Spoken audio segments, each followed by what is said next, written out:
Baik, tadi sudah disampaikan ya. Ini kita sifatnya tidak kuliah, Mas. Ini tidak kuliah. Tidak kuliah, tapi ini kita sharing. Sharing mungkin dari sebagian teman-teman mahasiswa ini juga sudah sering mendiskusikan tentang topik kali ini ya. Apalagi kita ada di kampus yang notabene Islam. Terus juga ada tambahan Nahdlatul Ulama juga. Sesuai dengan divisi misinya juga jelas divisinya. Berlandaskan Ahlus Sunnah wal Jamaah. Jadi saya kira topik kali ini kalian sudah sangat familiar sehingga nanti harapan dari kami adalah ada feedback dari teman-teman mahasiswa ini karena kita di sini adalah sharing. Baik, kalau kita berbicara tentang ini kan topiknya adalah aswaja dan kurikulum yang humanis. Nah, kalau kita berbicara tentang kurikulum, ini tidak terlepas dari yang namanya pendidikan. Saya ingin membawa teman-teman mahasiswa kepada realita yang kita alami saat ini. Sebelum kita ngomong tentang kurikulum, terus baiknya bagaimana? Jadi coba kita lihat realita yang kita hadapi saat ini. Pendidikan kita saat ini itu mengalami tantangan yang tidak ringan. Tidak ringan. Ya, kenapa demikian? Kenapa dikatakan tidak ringan ya? Kita ini dihadapkan pada situasi yang sangat urgent. Karena kita bisa lihat hampir setiap hari kita disuguhkan dengan kasus-kasus kenakalan remaja yang levelnya sudah tidak level rendah lagi. Tetapi levelnya sudah masuk pada level kekerasan fisik, kemudian kekerasan seksual, bahkan sudah masuk kepada ranah kriminalitas. Karena kalau kita berbicara tentang kenakalan remaja kan ada ya, maksud ini termasuk kenakalan remaja yang apa, jenis-jenis kenakalan remaja kan banyak. Nah ini sudah levelnya sudah sudah banyak yang masuk kepada ranah kriminalitas gitu. Contoh ya, contoh. Hampir setiap hari ketika kita buka sosial media, nah ini zaman-zamannya kalian, usia-usia kalian ini kan usia-usia yang senang dengan tantangan. Salah satunya tantangan kepada sosial media. Hampir setiap hari, bahkan kalau kita melihat ini, waktu kita untuk melihat sosial media dengan melihat materi, kalau kalian statusnya sebagai mahasiswa, kita sebagai dosen ya, itu lebih banyak kita melihat sosial media dibandingkan mempelajari materi atau mata kuliah yang kalian dapatkan saat ini, yang kalian tempuh saat ini. Kalau kita lihat di sosial media, Instagram, Facebook, terus yang saat ini TikTok gitu ya, hampir setiap hari kita itu disuguhkan dengan hal-hal semacam itu tadi. Ada kenakalan tidak hanya fisik tetapi seksual juga masuk kriminalitas. Ya. Kalau kita berbicara kenapa pendidikan seperti itu, kita ngomong tentang tantangan yang dihadapi saat ini, tantangan pendidikan yang kita hadapi saat ini, kita sudah tidak lagi berbicara tentang ini ada masalah di kurikulum atau metode kita. Sebenarnya masalah kita bukan di situ. Tapi di sini adalah krisis moral, krisis karakter, krisis nilai yang dihadapi oleh generasi-generasi saat ini. Bukan karena kurikulumnya itu tidak bagus, metode yang digunakan gurunya tidak bagus. Sebenarnya bukan itu. Krisis moral, krisis nilai, krisis karakter. Kenapa saya bisa ngomong seperti itu? Kenapa permasalahan yang muncul itu bukan masalah kurikulum ataupun metode, tapi masalah krisis nilai? Coba kita lihat realita saat ini. Next, Mbak. Nggak bisa ya tadi ya pakai ini ya, nggak bisa. Coba kita lihat ini ya. Krisis nilai ini yang menjadi tantangan utama dari pendidikan kita saat ini. Salah satunya di sini hampir setiap hari kita disuguhkan dengan berita-berita atau kasus-kasus yang terkait dengan perundungan atau kekerasan. Baik itu fisik maupun seksual. Yang dilakukan oleh anak-anak usia sekolah. Masih ingat kasus anak SD yang kemudian membakar temannya sesama satu kelas? Anak SD loh ini. Dulu ketika zamannya Pak Dr. Mufid belum ada. Meskipun masalah kenakalan remaja setiap periode, setiap masa itu ada, tapi levelnya itu sudah berbeda. Dulu levelnya dikatakan bahwa itu nakal, oh kamu anak nakal, itu hanya sebatas jiwit kancane gitu ya, nyaduk kancane, baru semacam itu. Tapi sekarang sudah sampai kasus-kasus yang kekerasan yang sampai menghilangkan nyawa. Anak SD loh ini membakar temannya. Anak SD mencolok mata temannya dengan menggunakan ballpoint. Masih ingat kan kasus itu kan? Ini dilakukan oleh anak SD.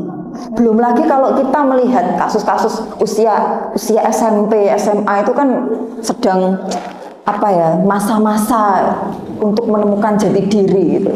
Mereka meniru gaya, oh saya melihat film ini nih, di sana ada geng-geng seperti ini, ditiru, mencontoh, mengamati, tapi tidak tahu yang ditiru, yang diamati ini bagus atau tidak. Hanya mereka terbawa arus kasus-kasus semacam itu. Bahkan kasus-kasus perundungan, kekerasan fisik maupun seksual itu tidak hanya terjadi di dunia pendidikan secara formal saja. Bahkan kalau kita melihat berita-berita saat ini, baik itu perundungan maupun kekerasan fisik, di pondok pesantren pun banyak kasus-kasus semacam itu. Ini ya yang pernah mondok, Pak Mufid pernah mondok dulu loh, paling kenakalannya kasus-kasus di pondok pesantren ya, yang mondok paling hanya sangunya diminta, terus jajannya diminta, sandalnya tapi sekarang sudah tidak lagi. Hampir setiap hari kalau mau cek di sosial, di media apapun itu selalu keluar, oh tanggal sekian, oh hari ini. Bahkan yang kemarin salah satu pondok pesantrennya ustadz terkenal ya, itu 13 santri ditetapkan sebagai tersangka kasus bahkan sampai menghilangkan nyawa, banyak sekali. Dan itu sangat lama, sangat banyak, tidak cukup kalau kita sebutkan satu-satu. Tapi saya kira teman-teman mahasiswa sudah sangat familiar dengan kejadian-kejadian itu. Itu yang pertama.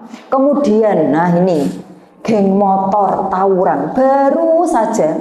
Kemarin nggak usah jauh-jauh, tidak usah lihat di televisi atau di sosial media. Kita di Jepara saja. Di Jepara, ya, banyak kok tempat-tempat kalau kalian mau nongkrong jam 1 malam, jam 12 malam, jam 2 malam, banyak anak-anak usia sekolah itu kalau dilihat. Bukan orang-orang tua, tapi anak-anak usia sekolah. Malam Senin, saya pulang dari Jakarta. Saya kan Sabtu ke Jakarta, Sabtu Minggu, terus sampai ke rumah itu jam 3. Nah, di tengah perjalanan, di Renggeng, tahu Renggeng, jalan Setrekan itu loh. Setrek itu, namanya juga jalan setrek, karena sering dibuat trek-trekan anak-anak muda. Usianya ya usia unyu-unyu itu, usia anak SMP, SMA, usia kalian. Kalau ini sudah usia tua ini wajahnya. Enggak boleh ya ini ya. Bercanda. Jadi ini real ini. Jadi di situ sering terjadi. Bahkan kemarin malam Senin ketika saya pulang, sampai entah kejadiannya seperti apa ya, memakan korban 2 orang langsung meninggal di situ. Yang satu cewek, jam 2:30. Padahal sudah diingatkan. Saya yakin orang tua loh Mamulo sering mengingatkan kan, tetap mengingatkan, pemerintah, aparat. Tapi nyatanya ini kita lihat dulu fenomena di sekitar kita. Kemudian yang kedua, nah ini yang harus hati-hati. Kalau tidak kuat imannya, tidak tahan dengan godaan, jangan-jangan nanti kita juga terbawa oleh arus itu. Karena enak loh ini, menggiurkan sekali. Enak tapi sesaat. Usia-usia kalian ini rentan. Setan itu senang dengan usia-usia kalian loh. Setan kalau sudah seperti Pak Dokter Mofet ini sudah setannya gak tahu, apalagi kalau pakai peci ini tambah takut. Tapi kalau usia-usia ini setannya itu tambah senang. Ya. Konten vulgar dan pornografi digital. Jangan kira ya anak-anak yang kemudian usia SMP bahkan SD. Pernah ingat nggak kasus di anak SD ternyata open BO. Anak SD ternyata ada main dengan om-om. Anak SD, bayangkan dulu aku waktu SD zaman kita ya Pak Mufid, bukan kita deh, saya kan putri ini jenengan. SD itu dulu belum tahu dideketi cowok itu nangis, sampai MTS itu kalau diganggu cowok itu nangis. Kalau sekarang malah enggak. Anak SD loh itu. Saya beberapa bulan yang lalu juga diminta untuk mengisi kegiatan Ramadan di salah satu sekolah menengah atas di Jepara. Tidak saya sebut, pokoknya off the record ya. Off the record. Ini saya ngomong berdasarkan pengalaman. Saya diminta ngisi, sudah ada requestnya dari sana. Bu, nanti minta tolong tema yang jenengan angkat itu ini, Bu. Tentang ini, karena mohon maaf ya Bu, ini mohon bisa dirahasiakan. Kami itu beberapa kali kasus kami, anak-anak kami di sini itu banyak yang terjerat kasus pornografi, konten-konten vulgar. Nah, kok bisa? Bahkan kami kemarin mengeluarkan 3 anak Bu, karena kasus yang sama, 3 anak. Kasus yang sama, dan rata-rata itu cewek atau perempuan. Ini hati-hati Mbak, karena saya ini lebih ke Mbak ya. Kalau Mas kan jarang ya goda-goda mas-mas gitu ya. Apa dia nggak pakai baju kan biasa, karena auratnya kan hanya ini. Tapi kalau ini Mbak itu hati-hati.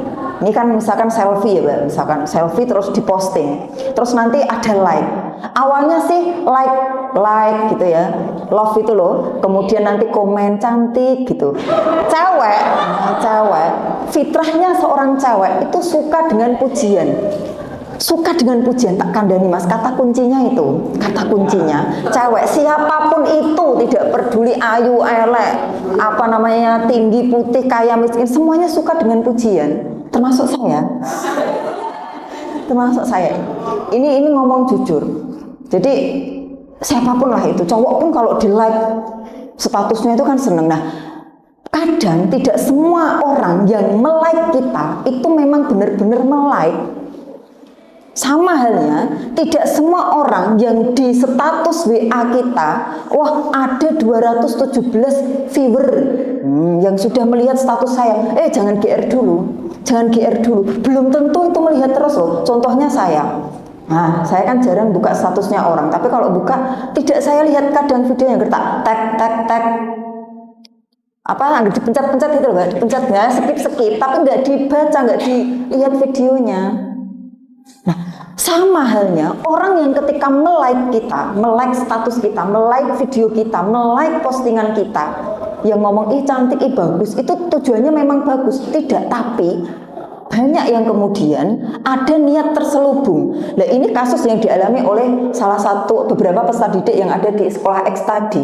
Awalnya dari situ, kemudian bukan orang Jepara yang komen, orang nggak kenal, nggak tahu dari mana. Mbak buka, bagus Mbak, kamu itu bagus nih kalau nggak pakai kerudung. Bilangnya seperti itu.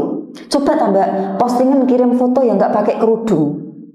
Awalnya begitu. Mbak, coba Mbak, terus diposting.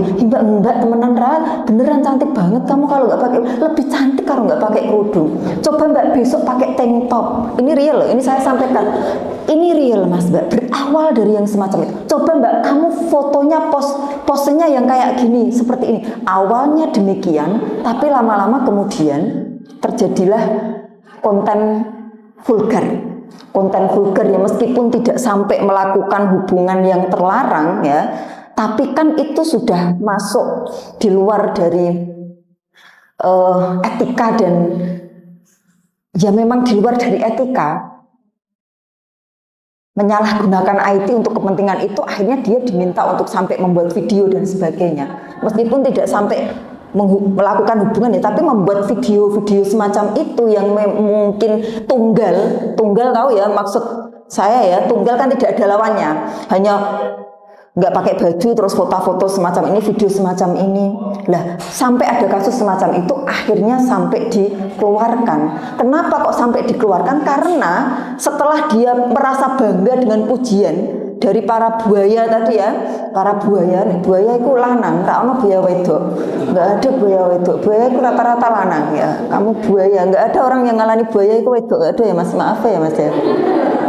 Jadi karena merasa bangga dikiranya itu memang baik, akhirnya dia mulai berani untuk share video-video semacam itu ke grup kelas. Bayangkan, grup kelas. Berawal dari situ. Akhirnya ketahuan itu kan delalah kersane Gusti Allah. Lah kok ngono kok di-share ning grup kelas. Tapi ini sudah menjadi takdir Allah ya, ketentuan untuk menunjukkan ini tidak baik gitu. Akhirnya kemudian itu ditindaklanjuti oleh pihak sekolah dan dikeluarkan. Padahal awalnya anak itu baik, tapi karena tidak tahan dengan godaan-godaan tadi, akhirnya bisa seperti itu. Yang rugi siapa? Nah, yang rugi ya tadi kita. Nah, ini realita open BO, pinjol ilegal. Open BO ini banyak sekali, kalau mau kita telusuri satu-satu. Tidak hanya di perguruan tinggi, di anak-anak sekolah, bahkan yang SD. Kemarin beritanya seperti itu. SD, ternyata SD, bayangkan Mbak. Dulu kalian SD sudah bisa ngapain, sekarang sudah bisa open BO. Luar biasa ya. Kemudian ini hati-hati, pinjol ilegal, pinjaman online. Nah, ini yang juga sering di salah satu sekolah juga seperti itu, karena terjerat pinjol. Awalnya main game. Nah, rata-rata sing game itu laki ini bukan untuk membedakan antara perempuan dan laki-laki, tapi kita ngomong realitanya semacam itu. Awalnya game, kemudian terus ada klik pencet ini, akhirnya terus terjerat. Sampai kemudian dari dampak dari pinjol itu, karena kan kalau pinjol itu kan katanya, saya tidak mau deh, saya juga tidak pernah. Katanya itu setiap hari selalu naik, hutangnya 1.000, nanti hari kedua menjadi 2.000, hari ketiga menjadi 3.000 dan seterusnya. Sehingga karena terjerat seperti itu, maka ada kasus anak membunuh orang tua karena terjerat pinjol. Anak ini loh, anak membunuh orang tua. Banyak kasus-kasus semacam itu. Nah, ini narkoba juga sering mengincar kita.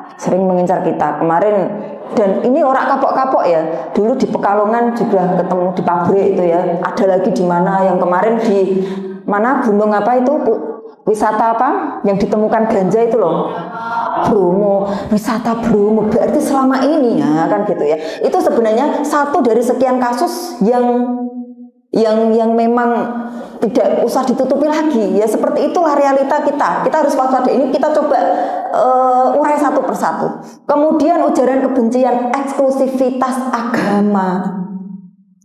Jangan dengan orang-orang yang non muslim, mereka begini-begini. Kalau di lingkungan kita jarang ya, tapi kalau di kota-kota besar itu masih sangat kental adanya ujaran kebencian, eksklusivisme agama dan lain sebagainya. Ujaran kebencian ini jangan dimaknai hanya sebatas agama saja, tetapi juga yang non agama itu juga masuk ujaran kebencian. Nah, kasus-kasus semacam ini dan masih banyak lagi, ini adalah beberapa contoh kasus yang sekarang banyak, tidak mungkin kita ungkap satu-satu. Masalahnya apa sih?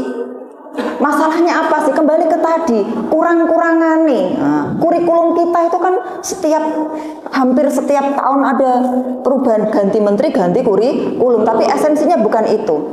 Memang menyesuaikan perkembangan zaman dan kebutuhan dan tuntutan zaman. Jadi memang kurikulum itu harus ada perubahan, pengembangan kurikulum namanya. Kalau tidak, zaman kan berkembang, pendidikan itu bersifat dinamis, mengikuti perkembangan zaman. Sehingga kalau kurikulum tidak ganti, ya tidak bisa menyesuaikan dengan kebutuhan dan tuntutan zaman. Kurikulum mutlak untuk dikembangkan, diganti sesuai dengan kebutuhan dan tantangan.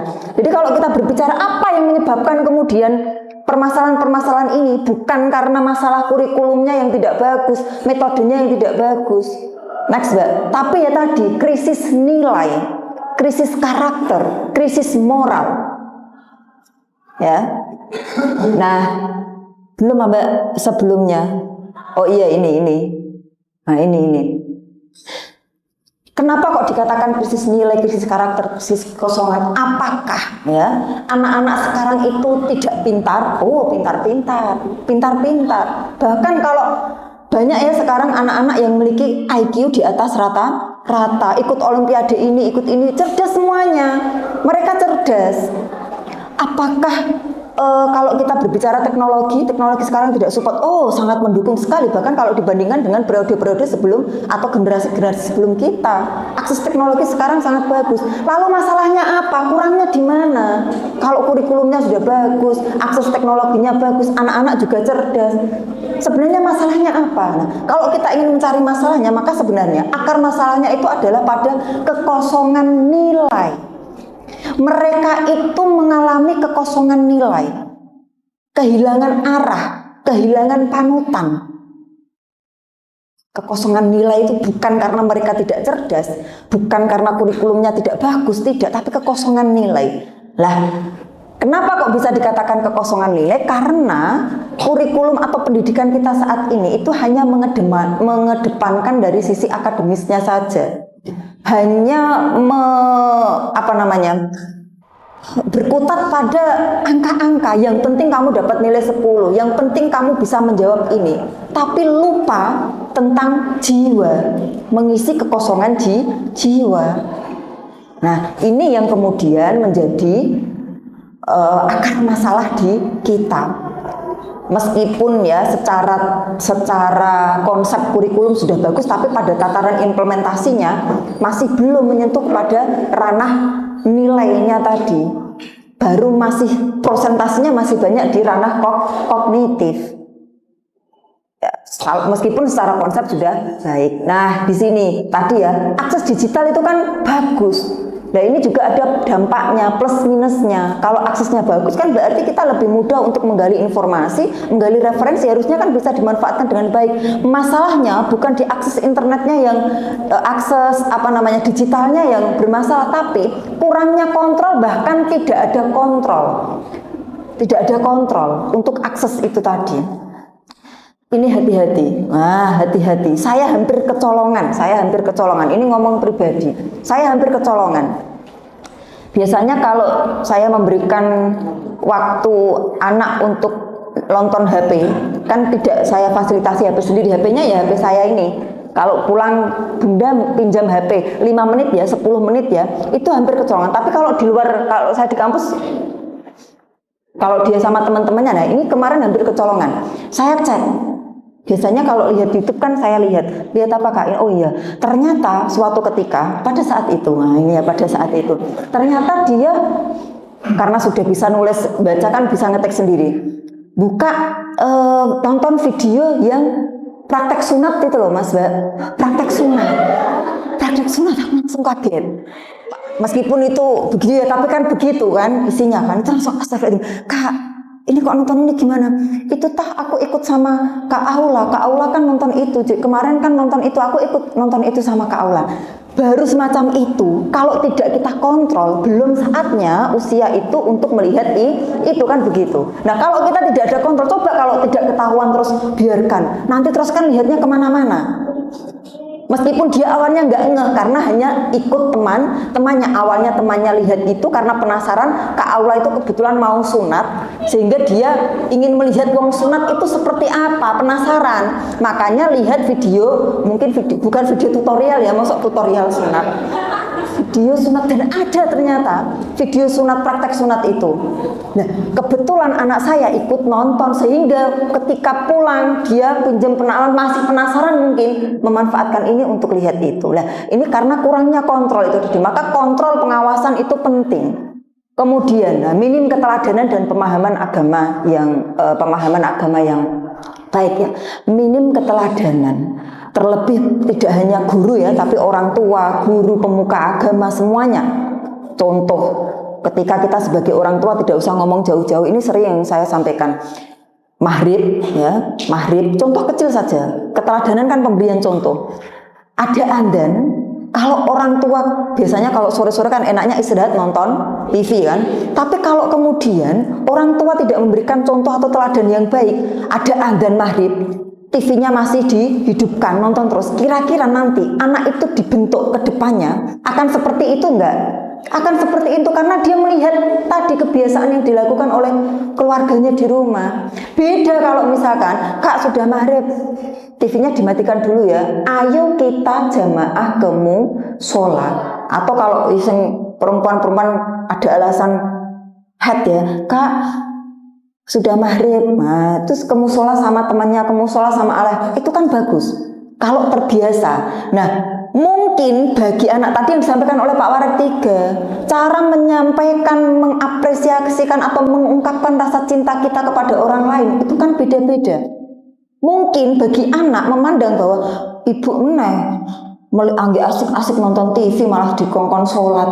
Mungkin mereka melihatnya kita itu menyebalkan, tapi itu adalah wujud kasih sayang, cinta kita kepada anak kita. Sama kalau misalkan ya dalam berkuliah, dalam pembelajaran misalkan dikasih tahu ini dan sebagainya, itu bukan karena kita bagaimana, tapi karena wujud cinta. Saya tidak mau kalian nanti misalkan ya, saya tidak mau kalian nanti jadi seperti ini. Saya mau kalian itu bisa lebih. Nah, caranya bagaimana? Oh, saya harus begini. Meskipun kalian berpikirnya menyebalkan dan sebagainya, tapi itu adalah wujud saya cinta kepada kalian yang seperti itu. Nah, ini loh kurangnya keteladanan.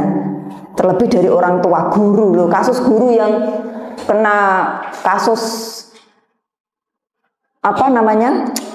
kegap itu loh, kan banyak sekali kan itu, guru dengan sesama guru dengan siapa, kan banyak lah. Bagaimana kalau punya seperti itu, terus bagaimana? Tidak usah jauh-jauh tadi loh, dalam lingkup keluarga saja, dalam lingkup keluarga kita kalau tidak memberikan keteladanan dari hal-hal yang kecil, juga nanti akan ditiru oleh anak-anak kita. Nah gitu, selama ini kalau maghrib anak-anak nongkrong di pinggir jalan, sepedanan, tidak ada orang yang mengingatkan minimnya keteladanan. Awalnya hanya nongkrong sebatas temen SD itu tadi, pakai sepeda, lama-lama bahas yang lain, ikut katot, anak pang dan sebagainya, trek-trekan dan sebagainya, karena tidak ada teladan dan tidak ada kontrol. Lanjut Mbak. Nah maka solusinya apa sih? Ini ada tawaran solusi, ada solusinya untuk menjembatani itu semuanya. Sebenarnya kita sudah punya nih nilai-nilai atau prinsip-prinsip yang kemudian bisa mengkonter hal-hal itu tadi. Nilai-nilai aswaja yang sering kita terapkan, ada tawasud, tawazun, tasamu, i'tidal, amal ma'ruf. Loh kok bisa Bu nilai-nilai ini sebagai salah satu solusi untuk menjawab permasalahan-permasalahan tadi? Bisa. Aswaja itu tidak hanya sekedar pedoman ya, tapi itu juga pandangan hidup yang tidak lekang oleh zaman. Next Mbak, next. Kita buktikan satu persatu ya. Kita buktikan satu persatu. Lanjut Mbak. Nah ini. Kalau kita memahami tentang aswaja sebenarnya, nilai-nilai tadi, ada tawasud, tawazun, sebenarnya itu bisa kita jadikan sebagai counter ya, untuk mengontrol, untuk meminimalisir kasus-kasus tadi ya, kejadian-kejadian tadi. Tetapi saya kira ini semuanya sudah memahami tentang prinsip-prinsip nilai-nilai aswaja tadi ya. Tetapi bagaimana pertanyaannya sekarang? Bagaimana nilai-nilai itu kita terapkan ke dalam pembelajaran? Dalam hal ini kita konteksnya kan ke dalam kurikulum. Ke dalam kurikulum, apakah cukup hanya sekedar ada mata pelajaran aswaja itu sudah cukup? Atau bagaimana? Kalau begitu kan, kalau mata kuliah atau mata pelajaran yang lain berarti tidak bisa dong diinternalisasikan nilai aswaja. Bukan seperti itu. Bukan hanya sekedar kita mengetahui aswaja itu begini nilainya ini melalui mata kuliah saja, tidak. Tapi harus diinternalisasikan ke dalam semua pembelajaran, semua kurikulum, semua kehidupan di sekolah. Kalau kita konteksnya di perguruan tinggi, dalam kehidupan kampus. Nah, tahapan-tahapan untuk dapat menginternalisasikan itu tidak bisa langsung serta-merta, apalagi kita berbicara tentang nilai. Itu tidak bisa serta-merta langsung saya memberikan informasi tentang nilai-nilai ini, kemudian kalian bisa menerapkan. Oh, tidak bisa seperti itu, tapi ada tahap-tahapnya. Ada tiga tahap, yaitu tahap pengenalan, value introduction.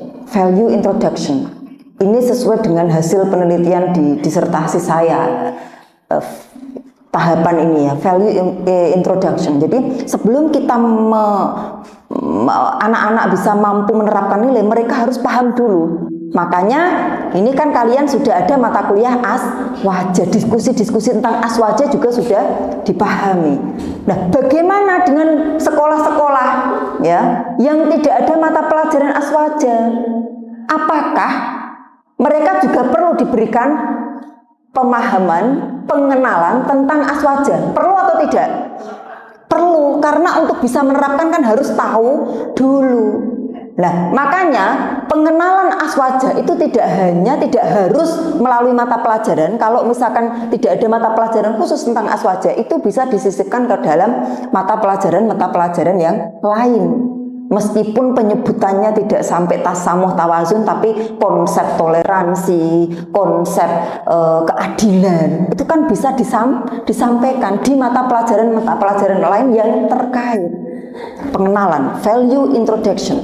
Nah, kalau sudah dikenalkan, berarti langkah berikutnya apakah bisa langsung diterapkan? Oh, tidak bisa. Tapi butuh adanya penghayatan. Kalau sudah tahu harus dihayati dulu. Dihayati itu sampai nanti muncul empati, muncul simpati. Ketika melihat suatu kondisi, suatu fenomena, suatu kejadian, itu minimal dalam hatinya itu berkata, itu loh tidak baik ya Allah, saake ya Allah kasihan sekali. Minimal ketika sudah ada rasa itu, berarti dia sudah bisa menghayati nilai-nilai tersebut. Ada tawuran misalkan, ada diskusi ketika debat dengan yang berbeda pendapat, minimal dalam hatinya saya tidak boleh kemudian menjudge karena tidak sepakat dengan pemikiran kita, kemudian saya jatuhkan dan sebagainya. Minimal punya pikiran semacam itu termasuk sudah menghayati, empati, simpati. Tapi tidak cukup di situ saja. Yang terpenting di sini adalah bisa mengimplementasikan. Kalau sudah paham, sudah bisa memahami, menghayati tadi, ya, maka harus diimplementasikan. Ada tindakan nyata atau aksi. Ini yang penting. Ada aksi. Apa yang harus saya lakukan? Kalau begitu, apa yang harus saya lakukan? Itu tahap implementasi. Muncul nanti. Oh, berarti saya harus begini. Nah, diwujudkan dalam bentuk tindakan. Nah, next Mbak. Nah, ini kemudian saya kaitkan, kita coba mengaitkan ya dengan kurikulum yang ada saat ini. Kalau kita berbicara kurikulum merdeka, bagaimana sih kita dapat mengimplementasikan nilai-nilai aswaja di dalam kurikulum merdeka? Karena sebenarnya kalau kita berbicara kurikulum merdeka ya, kita sedang ngomong juga tentang menghidupkan kembali nilai-nilai aswaja itu. Ya. Buktinya apa? Nah, kalau kita berbicara tentang kurikulum merdeka, di situ kan ada pembelajaran berdiferensiasi.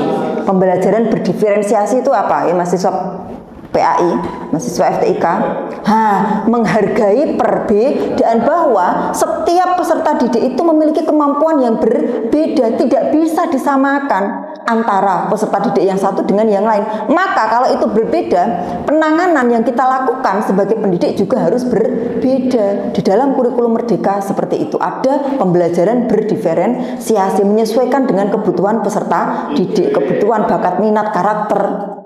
Ini artinya berarti kalau dikaitkan dengan nilai aswaja kan nyambung, menghargai, ada tasamuh ya. Berarti nyambung. Kemudian proyek P5, proyek penguatan profil pelajar Pancasila, yang biasanya itu berupa aksi nyata, kegiatan berdasarkan tema, ada tema-temanya. Kita bisa mengangkat tema-tema yang terkait dengan nilai-nilai aswaja di dalamnya. Selama ini proyeknya nanti hanya nari, yang di SD ya, membuat masakan, hanya semacam itu. Coba kita kembangkan yang memang bisa memberikan pemahaman tentang nilai-nilai aswaja itu. Oke, kemudian ini contohnya ya, teaching at the right level. Teaching at the right level. Ini juga penting. Ini juga penting. Apa maksudnya teaching at the right level? Kurang sebentar ya Mas, ini kurang sebentar. Teaching at the right level. Kita memberikan materi kepada peserta didik sesuai dengan level kemampuan mereka masing-masing. Kadang kan kita memaksakan, kamu harus bisa begini, tidak melihat dia bakatnya di mana, kemampuannya seperti apa. Nah, ini sebenarnya konsep kurikulum merdeka kan selaras dengan konsep nilai-nilai aswaja, keadilan, i'tidal tadi, ta'adul.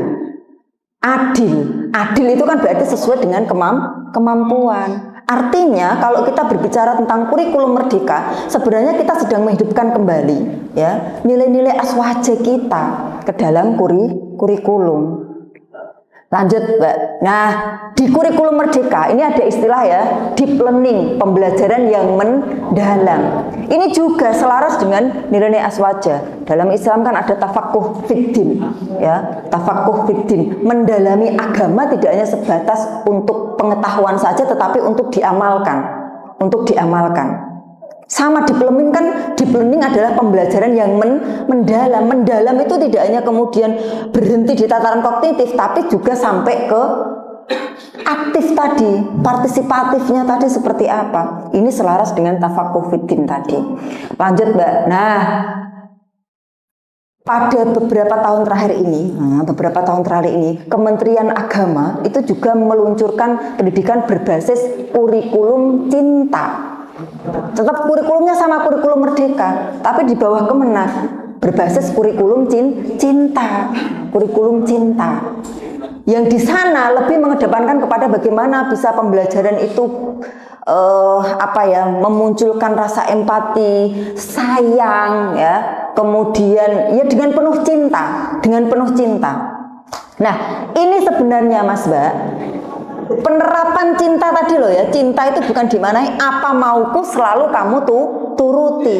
Tapi kita tahu ini yang baik yang mana, yang tidak baik yang mana, saya harus bisa mengarahkan. Sama dengan nilai-nilai aswaja yang rahmatal lil alamin tadi. Rahmah membawa kedamaian.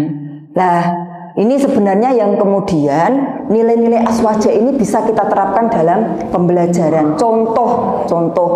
Dan itu tidak cukup hanya sekedar 1 kali 2 kali ya, tapi harus rutin setiap kali kegiatan. Maka salah satunya wujud dari implementasi itu dalam pembelajaran. Misalnya selain tadi melalui proyek P5, kemudian topik-topik diskusi, kita juga saling menghargai.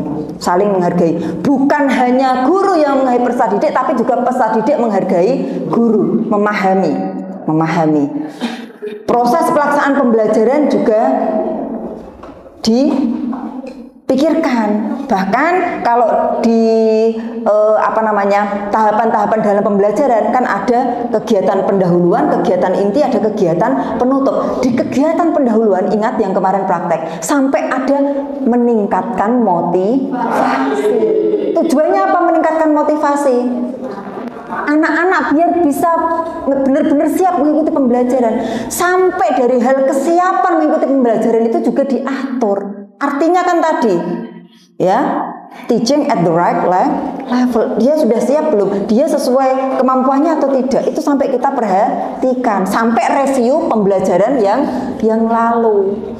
Kalau memang belum dipahami ya berarti kita masih ada masih ada tanggungan untuk memahamkan. Nah, ini berarti aswaja memang masih layak untuk kita terapkan dalam konteks saat ini. Kurikulumnya meskipun beda, tapi nilai-nilai aswaja masih tetap bisa kita internalisasikan untuk menciptakan pembelajaran yang rahmatan lil alamin. Nah, slide terakhir, Mbak.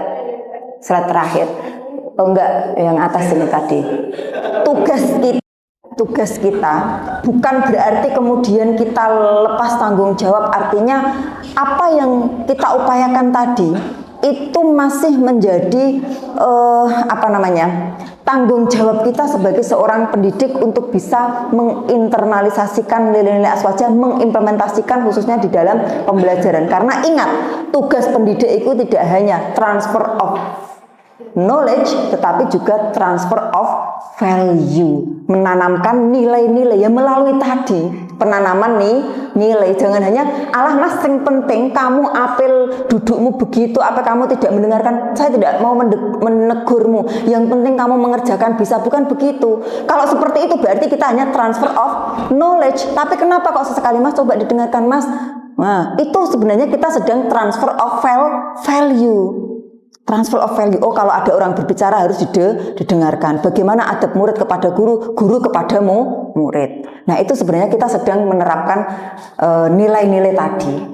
Saya kira itu Mas Mbak, dan pesan kami kita sebagai pendidik ya, pendaki pendidik, mari kita niati apa yang kita lakukan itu memang benar-benar untuk ijtihad intelektual. Karena yang namanya ijtihad tidak harus perang secara fisik ya, tetapi lebih penting saat ini adalah ijtihad intelektual. Saya kira itu dari saya, nanti kalau ada yang tanya saya serahkan kepada moderator. Terima kasih. Wassalamualaikum warahmatullahi wabarakatuh. Waalaikumsalam.